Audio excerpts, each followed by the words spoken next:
The Russians have been trying to use donkeys to move things closer, to move logistics supplies, water, food, ammunition closer to the battlefield. I mean, that speaks to how much equipment Russia has lost, really. With me from Kyiv is the Times' Maxim Tucker, who's been reporting on what might be the future of war. Maxim, it's a striking idea, isn't it? A platoon of robots rolling onto the battlefield. Talk me through what you've been to see. So there's a brigade called the Harty Brigade, which has been pioneering some of Ukraine's modern warfare approaches, including adopting NATO standards for the entire brigade. And they have been experimenting with land robots, which are remote controlled, have equipped with heavy machine guns. Some are equipped with anti-tank mines and other kinds of explosives. And they have used these in the first kind of platoon-size assault on a Russian position. And how it worked was these robots were advancing. They would lay down covering fire one for another, almost as infantry. So in the place of infantry, more than five, we can't say the full number, but more than five of them attacking this Russian position, using the machine guns to suppress the enemy, keep their heads down, and then deliver these anti-tank mines right into the middle of the entrance of the fortified position. And they then detonated these mines and kind of blew up a very large portion of this trench line. We often think, don't we, when we think about kind of military robots, we think about RoboCop or Terminator or Doctor Who kind of Daleks. Are these those sort of robots? And just how are they controlled? Right, so they're on wheels or tracks. So like Daleks, they wouldn't be able to go upstairs, which would be downside. So they're controlled in the same way as kind of aerial drones. They have a joystick. Some you can drive with kind of FPV goggles, so you're in the first person view as if you're inside the drone, directing it that way. Some are directed simply by camera, or others are directed with drones in the air. And they try and use actually all of these different systems to coordinate their attacks while they're carrying them out. And the idea is that the operators can sit several kilometers further back, so they're away from the danger. They're not exposed to direct fire in the same way, and they can be sitting in fortified positions where they're safer. And this is really important for the Ukrainians because they're really struggling with manpower problems, whereas the Russians are quite happy to send people to slaughter to gain a few hundred meters of territory. The Ukrainians don't have that luxury, so they're really looking for different ways to try and save their manpower and stop taking so many casualties. We often talk about how this conflict in Ukraine has become a drone war, both above and at sea. Is this technology going to be as transformative as those drones, and is it the future of war? So yeah, every year in the Ukraine war, the soldiers will tell you that every year is different. You know, soldiers who fought in 2022 is a completely different battlefield to those who fought in 2025. So, for example, with these FPV drones in the air, the kind of the grey area between Russian and Ukrainian armies is growing larger because this first-person view suicide drones have a larger range, and it's more dangerous to be out in the open. And there's just so many of them; it's very, very difficult to try and advance in that kind of conditions. Now, these robots, these land robots, are a kind of solution to that, because obviously both sides still want to take territory, to take ground, and to hold ground. Ultimately, you need people on the ground, infantry in positions to try and hold territory, otherwise you don't control it. And the solution that Ukrainians are looking for at is to try and make sure these robots can either stay in positions and hold ground, and in which case you just need somebody to come and reload them and change the batteries every now and again. So you still will need human personnel going close to them sometimes, or they can be used in an assault that lasts several hours before their batteries need to be charged. Now, there are still some drawbacks with this technology. You know, sometimes the robots were getting stuck. There is a lot of jamming and interference in radio-controlled robots, but those problems are already being considered by robotics developers, and they're looking at different ways, like using satellite receivers to transmit internet to the drones. They have drones higher in the air, so they can relay signals further distances, and having more advanced tracks, so that there are kind of sophisticated suspension on the tracks that allow the robots to shoot very accurately on the move. Often after a conflict, during a conflict, we get this kind of innovation, as you say, these developers working on this military tech. What are the prospects Ukraine could become a weapons exporter? So Ukraine already sees itself in that role. It's had to develop very innovative weapons, and it's had to do it at very cheap.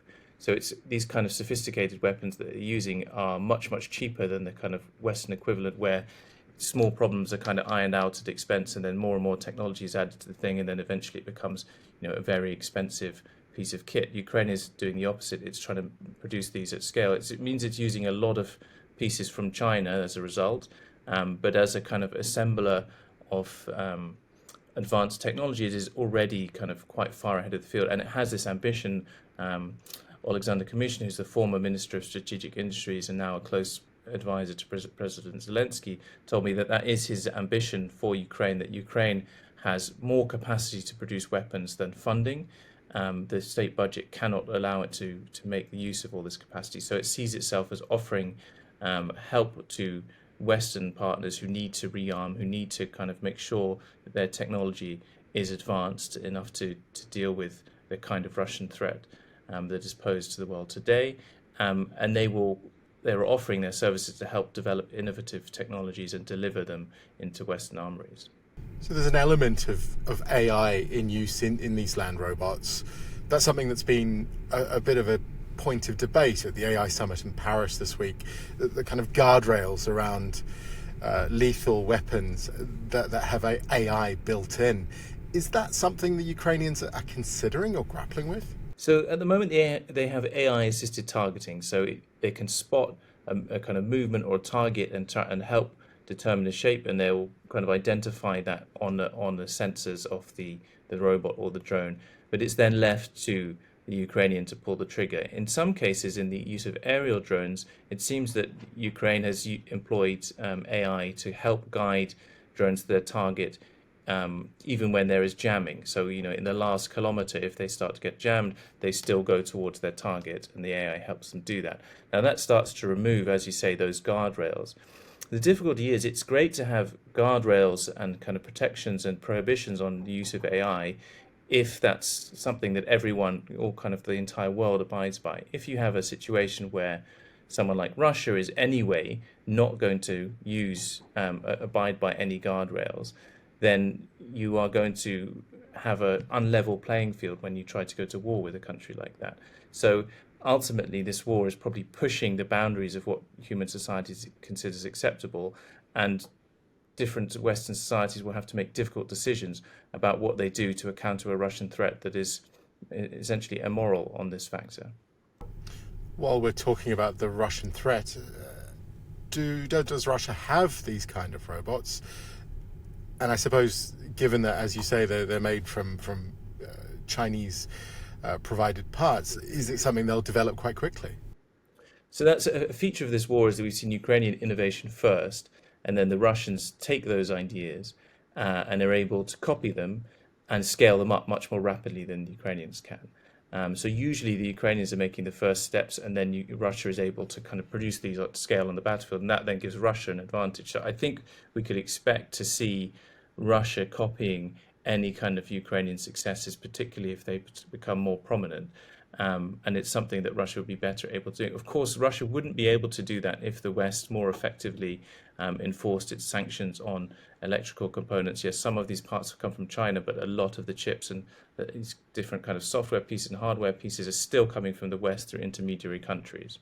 We're talking about very high-tech weaponry and military support here, but looking at social media, the Russians have been using some kind of military equipment that's a little more old-fashioned. Can you tell me about these pictures we're seeing of donkeys on the battlefield? Yeah, it looks like in some occasions the Russians have been trying to use donkeys to move things closer, to move logistics, supplies, water, food, ammunition closer to the battlefield. I mean, that speaks to how much equipment Russia has lost, really. Obviously, the donkey doesn't provide any kind of advantage on the battlefield, but it speaks to how much equipment the Russians are losing, and how desperate they are to find ways to help bring things closer to the battlefield. At the moment, the Russians are very reluctant to even advance to support their infantry with armored fighting vehicles, because they've simply lost so many, and using them to kind of bring in water or food seems like a lower priority for them. This could be quite a big week for Donald Trump's peace plan. a great number of his senior administration figures are in Europe. He said in an interview, though, on Monday that Ukraine may be Russian someday or may not be Russian someday. I suppose both sides still want to take territory ahead of those negotiations, whether they begin or not. How is that going on the front line? Well, obviously, that comment is very alarming for Ukrainians, that Trump could even conceive that there's a possibility that Ukraine would be considered Russian one day, and that has been met with concern inside this country. But as ever, you never know with Trump what's a kind of throwaway comment or an accidental comment. I think that Ukrainians feel like it's very, very difficult to engage meaningfully in peace talks with Putin when he's already had several kind of ceasefire agreements and violated them, and just used those opportunities to seek some kind of advantage. They don't trust Putin, and that's why they very much still want to see meaningful security guarantees from the United States. And Zelensky has been saying again repeatedly that unless there are security guarantees from the US, European security guarantees are not enough. We want to see US guarantees in order to try and stop this war. I mean, ultimately, all the discussion here is really been on the Ukrainian side, and the US putting pressure on the Ukrainians. And there has been some discussions, we don't know anything about them, between the Russians and the US. This has all been kept very secretive, which is curious and also concerning for the Ukrainians. But there's been no public indication, certainly. And every time Putin gives an interview to his audience in Russia, which is ultimately the most important audience to gauge what he's thinking, he continues to say that Ukraine has no right to sovereignty, that Ukraine shouldn't exist as a state. And it's very hard to see where that perspective could allow for any meaningful peace arrangement with Ukraine. How are conditions on the battlefield? Are both sides still really pushing at moving, grabbing this territory that they need? So when I was in Sumy, there was very, very heavy fighting in Kursk, and the Russians are really still trying to drive the Ukrainians out of Kursk, and that seems to be the kind of the big priority on the battlefield. And I've also been this week in around Pokrovsk in Donbass, and the Ukrainian forces said that yes, it has actually helped in some cases that troops and resources have been rediverted to Kursk, and that's alleviating some of the pressure on Donbass. We hadn't heard them say that before. This is quite new. But the Ukrainians are also increasingly talking about the problems that they're facing on the battlefield, such as these manpower shortages and desperately needed army reform. There's been these brigades that have been trained in the West, the kind of 150 series of brigades that have been trained in the West. They were given really kind of great new Western equipment, trained in Western countries as kind of battalions or as brigades, but not attached to any experienced unit. They weren't given experienced NCOs and things like this. And then as soon as they've been sent to the front line, they've been decimated because they haven't got the fighting experience.